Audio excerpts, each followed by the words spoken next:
Hello and good evening. I'm Don Arleth and coming to you live from Warsaw. You're watching World News Tonight here on TVP World. All leaders of the European Union countries except Hungary believe that the territory of Ukraine should belong to the bloc. The EU summit is underway in Brussels, and the main topics are defense spending and the war in Ukraine. We'll have more on this in just a moment, but first, the latest headlines.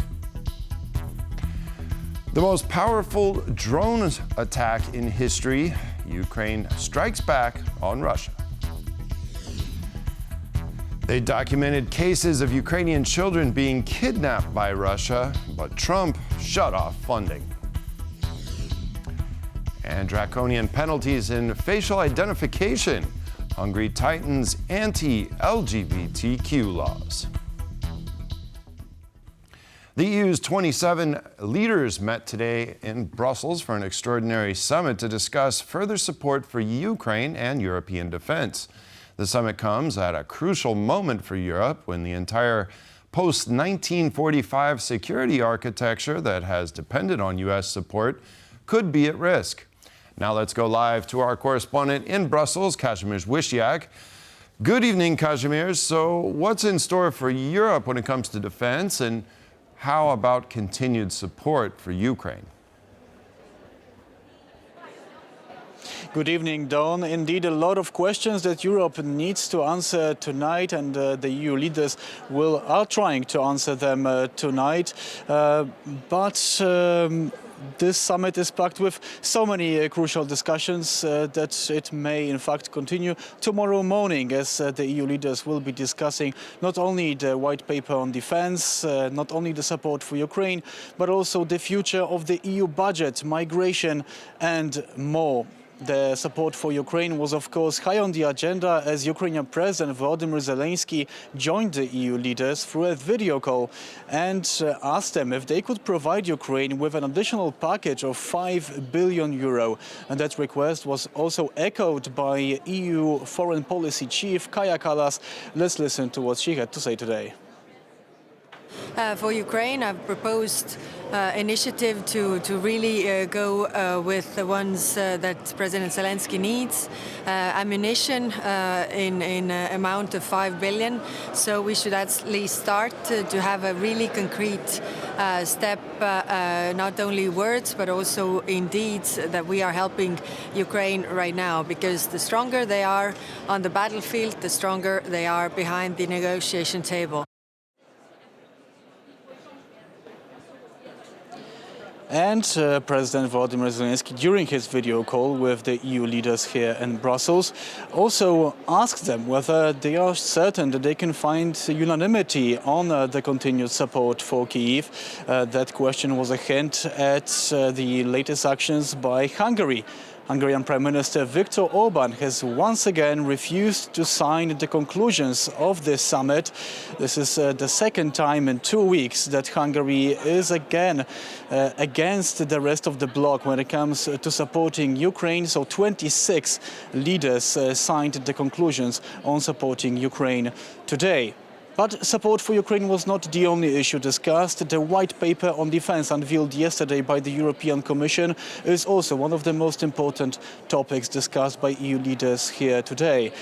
This white paper on defense includes the future approach of the EU when it comes to defense spending. There is definitely a shift of the mood here in the EU when it comes to the EU's own security in the light of recent developments surrounding Ukraine, the peace talks, with the rather blunt approach of US President Donald Trump to Ukraine, and EU leaders agreed that now they need to take more responsibility for that defense. This white paper includes an outline of such actions as strengthening critical areas when it comes to defense. These are air and missile defense, artillery, ammunition production, drones, but also AI, cyberspace. So all of these areas of defense the EU wants to focus on in the near future by 2030. The EU leaders also were wondering whether this white paper would include something else than the recently proposed Rearm Europe plan laid out by the European Commission. And there isn't much that was proposed when it comes to new solutions other than the Rearm Europe plan. This Rearm Europe plan, however, still is something that the EU leaders have welcomed. And let's listen to a comment from the Lithuanian President Gitanas Nausėda. We have to rearm ourselves because otherwise we will be the next victim of Russian aggression. And 150 billion euros is an important element of this package. I welcome also the national escape clause, which is important especially for the country like Lithuania, which has quite low level of national debt to GDP ratio, so we have fiscal room for maneuver to use these financial resources and to rearm ourselves. The bigger security of the EU is something that countries bordering Russia and Ukraine have advocated for the past not months, but also years. Poland, of course, is one of those countries, and Polish authorities were happy to see that the white paper included the point on the East Shield project. This is the project of Polish Prime Minister Donald Tusk to strengthen the security of Poland's borders with Russia and Belarus. Let's listen to a comment from the Polish Prime Minister.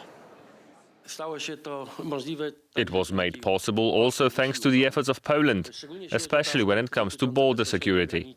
As you know, pressing the matter took some time. I had to convince a number of our European partners that the security of Europe, NATO and the whole continent depends on the security of the border between Europe and Russia and Belarus.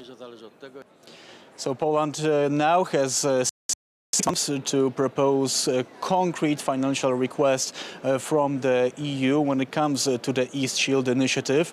But while this may take some time, it is already a strong symbol here from the EU that this project is considered a flagship initiative and that it may soon receive the additional funding from the European Union. We've covered defense, we've covered support for Ukraine. The European leaders will be continuing the discussions here in Brussels.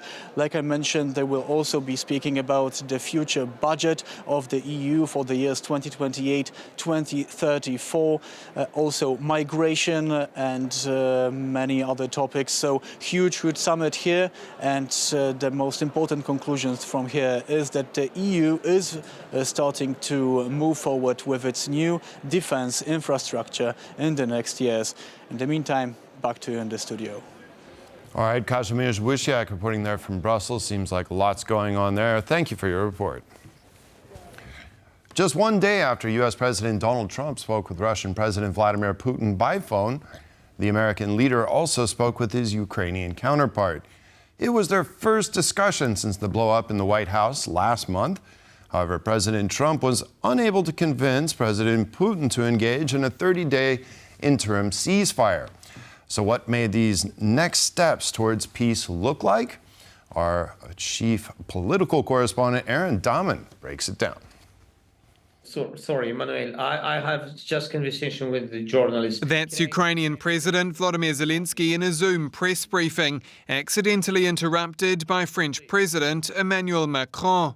But it was an earlier call with US President Donald Trump making headlines, as they held direct talks for the first time since their public spat in the Oval Office last month. On this occasion, an hour-long chat and a more cordial tone, opening the door for officials to sit down again in Saudi Arabia on Monday. God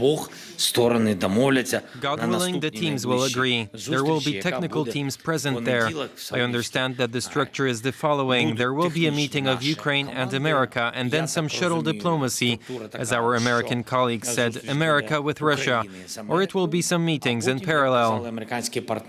Trump described the call with Zelensky as very good on social media, with the White House mooting the possible US ownership of Ukraine's nuclear power plants, including in Zaporizhia. Президент Трамп мене запитав. President Trump asked me what I think about the Zaporizhia nuclear plant. I told him that it won't work unless it's under Ukrainian control. It is illegal. It won't be able to work. Не буде. Speaking to TVP World, residents on the streets of Kyiv say they're feeling nervous. After all this conversation, we have some troubles after that. It's very bad.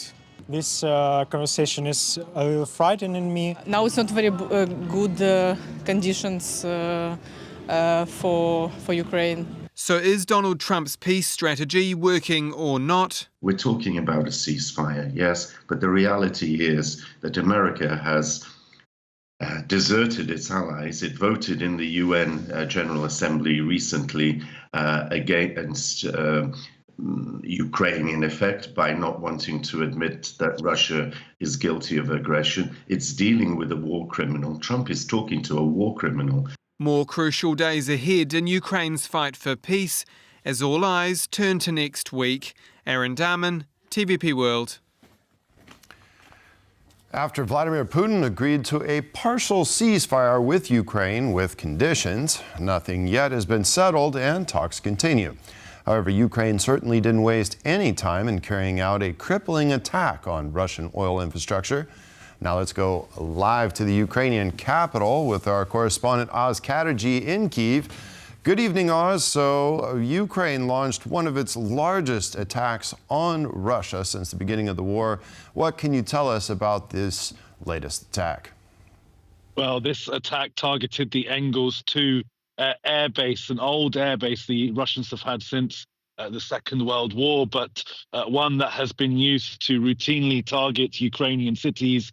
It housed KH-101 cruise missiles that Russia has routinely launched into Ukrainian territory. And according to the Ukrainian Air Force, they hit the airbase, the airfield, and that secondary detonations happened when they hit the ammunition stores, which include these cruise missiles. Now, this information is coming from the Ukrainian Ministry of Defense, so the Russians are being less open about what they may or may not have lost in Engels. Now, both sides traded large drone attacks. The Russians claim they shot down 132 Ukrainian drones into their territory. The Ukrainians say that 171 Russian drones were launched into Ukrainian territory, with 5 people being killed and 26 injured in attacks across Ukraine over the past 24 hours. One large drone attack injured 10 people in the Kropyvnytsky region, city in the Kirovohrad region. So a really large-scale Russian drone attack on Ukrainian territory. So while these talks may be trying to lessen the attacks from either side, that's certainly not happening at the moment, with the drones certainly increasing in scale. The Russian attacks have increased since the phone conversation held between Putin and Trump.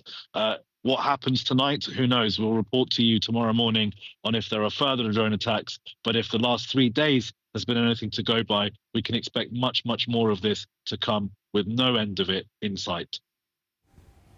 Certainly these last moments could be very violent indeed. Well, Oz Chatterjee reporting from Kyiv. Thank you for that. Meanwhile, efforts are still underway to create a coalition of the willing to put European peacekeepers on the ground in Ukraine and to enforce and monitor a potential ceasefire. That effort is being spearheaded in London today by over 20 countries which met to discuss putting together a stabilization force. So what role could Poland eventually play? Paweł Trzaskowski has more.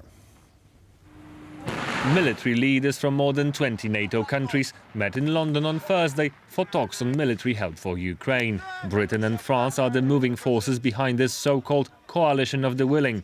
And the reason? To prepare a response ahead of a potential ceasefire in Ukraine. We need to do the planning beforehand, not after the deal, which is why I'm pleased that we're able to get to this stage today. This coalition of the willing is to be formed within NATO, but will not include all NATO states, to avoid a potential veto from countries unwilling to contribute. The coalition's response to a ceasefire might even mean sending allied peacekeeping troops to Ukraine.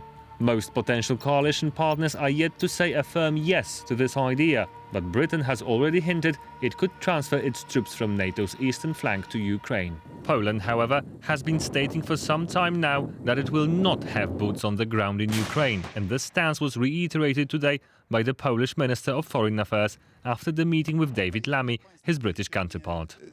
We are going to take part in the operation, but not on the Ukrainian territory. But NATO countries neighboring Ukraine can contribute to peacekeeping in other ways. There are a number of ways that you can use those neighboring NATO countries as staging grounds, as basing camps for whatever stabilization force would then hypothetically operate in Ukraine. Since the outbreak of war, Poland has been a hub for Ukrainian aid. Warsaw has been providing logistic support, military training, as well as equipment deliveries and maintenance. Paweł Troskowski for TVP World. After over 3 years since the full-scale Russian invasion of Ukraine began, it is estimated that over 20,000 children have been illegally abducted from the country and taken to Russia. The Russian president has already been indicted by the International Criminal Court for his role in these abductions. However, it is the dwindling United States support for tracking Russian war crimes in Ukraine which is making headlines. Sonia Gatabishchan takes a closer look into these concerning developments. The Trump administration has reduced its support for investigations of Russian war crimes.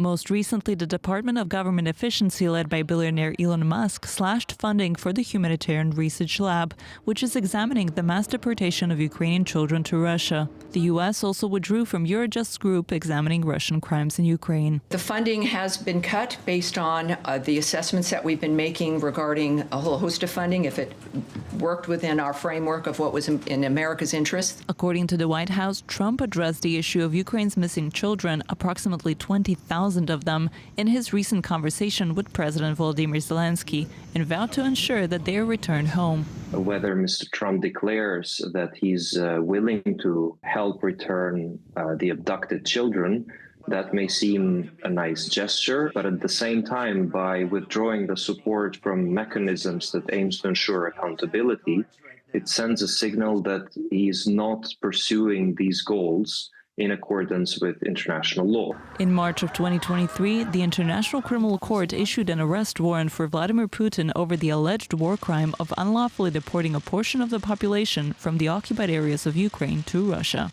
It is forbidden by international law for occupied powers to transfer civilians from the territory they live in to other territories. Children enjoy special protection under the Geneva Convention. And so this recent decision demonstrates once again that the U.S. is not committed to Russia's accountability with regards to atrocities committed in Ukraine. In February, Trump issued an executive order authorizing sanctions against the ICC, a move that the organization Human Rights Watch criticized for undermining international accountability and depriving victims of justice. Out of the 20,000 missing Ukrainian children, only about 1,200 of them have been returned home. For TVP World, I'm Sonia Gatabishchan. And now to Hungary, where in another crackdown on human rights in the country, a new law has been passed banning LGBTQ pride marches, sparking outrage at home and abroad. We won't let woke ideology endanger our kids, said Prime Minister Viktor Orban. This new law will stop the pride marches, which have been held in the country for the past 30 years, and ushers in a new level of fear for the LGBTQ community. Natalia Komarov reports. Pride and prejudice. Hungarian President Tamás Sulyok signed into law the bill proposed by Prime Minister Viktor Orban, which bans the Budapest Pride March and allows the use of facial recognition technology to identify its participants. It's another example of Hungary going against the grain within the European community. Here in Brussels, European officials are slamming the Hungarian ban on pride. The most strident of these comments come from the European Commissioner for Equality, Haja Labib, who told the press that freedom, dignity and human rights are not up for debate. Our union is one of freedom and equality. Everyone should be able to be who they are, live and love freely. The right to gather peacefully is a fundamental right to be championed across the European Union.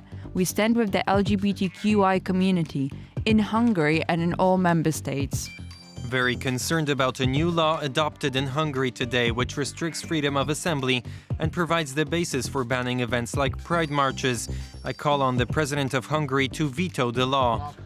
While Orban's government cites protection of children as the reason for banning pride marches, many don't accept this as the real reasoning. Orban is interested to find enemies, so probably he will find new enemies tomorrow also. So first they were, the biggest enemy was migrants, later on Soros, Brussels, multinational companies, even homeless people, and now they shifted a bit. So now the biggest enemy is the LGBT community. Authoritarian leaders like to use the subject of LGBT, immigrants, migrants, generally subject that people don't know much about, and they use it to scare them. Hungary already had to face the EU's infringement procedure and defend itself in the European Court of Justice over a 2021 child protection law, which, according to the European Commission, discriminates against people on the basis of their sexual orientation and gender identity. Natalia Komarov for TVP World. We now return to our main topic, the extraordinary EU summit on defense and Ukraine. Europe wants to be ready for any threats coming from Russia. It also wants to help Ukraine, which is facing a brutal Russian invasion.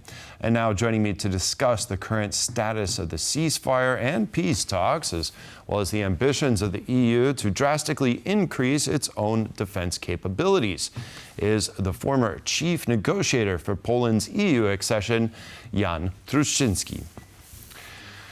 Good evening, sir, and thank you very much for joining us on World News Tonight. Good evening. Now, concerning support for Ukraine coming out of this summit there in Brussels, the EU failed to provide anything concrete today. It did not provide 5 billion euros, which was requested by Ukraine to purchase 2 million artillery shells. Do you think that Europe, I mean, it's expressed its support, its ongoing support for Ukraine, but do you think Europe is kind of in a wait-and-see type mode right now with Ukraine and a potential ceasefire that might be just around the corner? Well, absolutely not. First of all, this is the regular summit, not extraordinary. It handles many different subjects, starting with the first discussion on the size and shape and structure of the next long-term budget. It has already been looking at Europe's external competitiveness. It looks at many other issues, and indeed the issue of European defense, following upon the release yesterday of the Commission's white paper on the future of European defense, is one of the issues, one of the subjects. But according to the best of my knowledge, this topic has not yet been handled in today's discussions. Its time, its moment will come, but not yet. As to Ukraine, obviously there will be a set of conclusions regarding Ukraine and collaboration that Europe has with Ukraine, and it apparently will again have to be signed by 26 heads of state and government. It will be a resounding expression of support for Ukraine in the current predicament, in the current circumstances, but it will not be tantamount to any specific decisions regarding the supply of ammunition, supply of other material, supply of hardware that Ukraine needs to continue its defense against Russia. Be that as it may, it is certainly another meeting of European leaders, which will be very supportive of Ukraine and of European links with that country. I'd like to turn the attention now to the Putin-Trump phone call that just took place a couple days ago. Putin only making limited steps towards a ceasefire on energy infrastructure and at sea, and also calling on the U.S. and its allies to stop all assistance for Kyiv. Now, what are the most likely steps for Trump? Is it more carrots or potentially now maybe the stick for Russia to get it to this, at least to the 30-day ceasefire that Ukraine has agreed to? Well, I suppose that Mr. Trump keeps asking himself that question, and if not him, then certainly people who are in charge, Rubio, Waltz, Witkoff, and perhaps also others. The next round of talks in Jeddah, in Saudi Arabia, is already scheduled. There should be some substance discussed. So it remains really to be seen with what kind of luggage will the Americans go to those talks. Well, what has until now transpired from the first discussion between Putin and Trump does not really encourage anyone. Certainly, it is not something that inspires us in Europe or our Ukrainian friends with hope that this is the right avenue and that following down that lane will allow to reap early success. Depends very much on how heavily will Mr. Trump and his entourage decide to lean on Russia, because without additional pressure on Russia, and real meaningful pressure, that's hard to see how Russia could be forced to come to the negotiating table, discussion, not yet negotiations really, with something a bit more productive than their first bid. Their first bid is obviously something to be totally rejected. Certainly, and Vladimir Putin also called for Donald Trump to take over Ukraine's nuclear power stations. Donald Trump talking with Zelensky just yesterday and talking about ownership of the Zaporizhzhia nuclear power plant, which is Europe's largest. We've seen the tensions mount over this dangerous situation where the Russians occupy the nuclear power plant. Could this be a potential solution for the Americans to either invest or have some kind of stake in the Zaporizhzhia nuclear power plant to put fears of any type of damage to that facility at bay? While Zaporizhzhia plant is huge, and while it has been very important for the supply of the entire country and its industry in power, it is certainly not the first and foremost issue on the minds of our Ukrainian friends. What they are looking to are guarantees and commitments from Russia, allowing to believe that Russians are likely to accept reasonable, fair conditions of a ceasefire. Now, talking about who is to operate and who is to effectively own the operation of Zaporizhzhia will hopefully perhaps be one of the many, many issues to be handled when the real negotiations come, if they come. But it is certainly not the first and foremost, and it is certainly not the key to meaningful progress over the entire front of issues that need to be discussed and agreed upon. Certainly. Now, President Zelensky also said that Ukraine cannot end the war along the front lines. He told Donald Trump that that would lead to a Berlin Wall type situation. Do you agree with that assessment?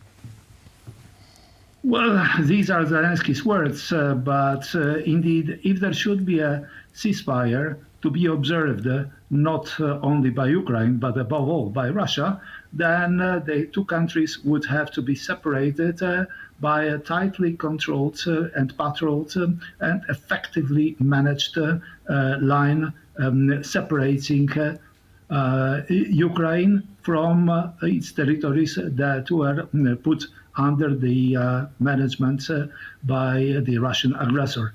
It will have to be something closer to other similar lines that we have seen in the past, not just Berlin Wall, but also the 37th parallel in Korea, also up to a point the Green Line bisecting the island of Cyprus, the Republic of Cyprus, from the northern part of the island. This sort of thing, indeed. Yes, it will have to be something that is not just a line on the map, or a line on the ground. It will have to be managed by a meaningful military presence. All right, seems like we're still a bit away from that. Former chief negotiator for Poland's EU accession, Jan Truszczynski, thank you very much for joining me tonight, sir. Appreciate it. Thank you very much.